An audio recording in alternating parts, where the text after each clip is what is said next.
Do you take any solace amid the Bears' winless start that between their own ineptitude and Carolina's winless start, the Bears own their number one pick? ESPN reported the team has a 57% likelihood of getting that number one overall selection yet again.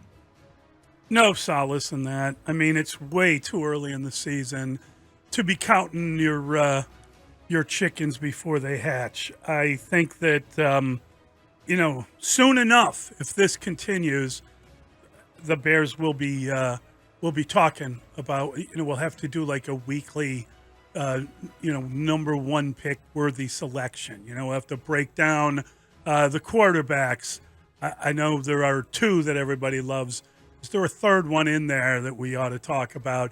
We'll have to break down the pass rushers because God knows they need some help in their pass rush. And I don't know, is there an Aiden Hutchinson there?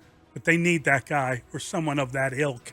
We'll have to break down whether there is another position that would attract you. Are you really into figuring out who's the next Chase Claypool? Oh, God, never mind.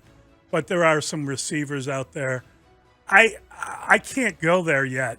I am barely. I mean, we're not even at the quarter pole. Call me after the first quarter in Washington, and I'm willing to start breaking that down.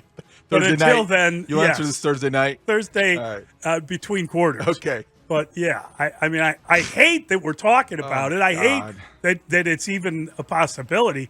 Would I like them to get the number one pick every year? Yes. I love to see what magic Ryan Poles can create with a number one pick. But not yet. Not yet. Please, not yet. Well, not only do the Bears own the number one pick at this moment, they also own the number two pick at this moment. So that's why they're 57%, because one of those two picks. It's like each pick is like 26 or something, Dustin. No? Yep. 57% likelihood. Pretty good. Is that it? He doesn't. I interrupted him. Okay. Were you going to say 1-2? They get like a quarterback receiver? No, we're not talking about it. Here's the thing. Oh, okay. If we're talking about the Bears potentially getting the number one pick again in 2024, and it's October 3rd, do we really know who's going to be making that selection? Is it fair to assume that Ryan Poles is going to make that selection? If you have already forfeited any chance of competing in 2023 in week 4, are you certain that this regime is going to be intact to draft in April? I'm not. I don't think they've earned the benefit of that doubt. No, this is way too early. Who submitted this question, for God's sake? This is way too early to be talking about the NFL draft. This is a admission of ineptitude because you're not going to celebrate drafting first again. That's how losing cultures stay losing cultures.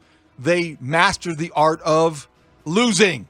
So this is last year. This is last year's conversation, which I think that we resisted, but eventually took part in because you knew that it could lead to something greater. And I think that Ryan Poles did a nice job, compliment coming, Ryan Poles did a nice job of maximizing the value of that number one pick. DJ Moore is here. We saw what he's capable of every Monday morning, 8 o'clock. He is a really good value, and you got something out of that pick. But I don't want to do that again.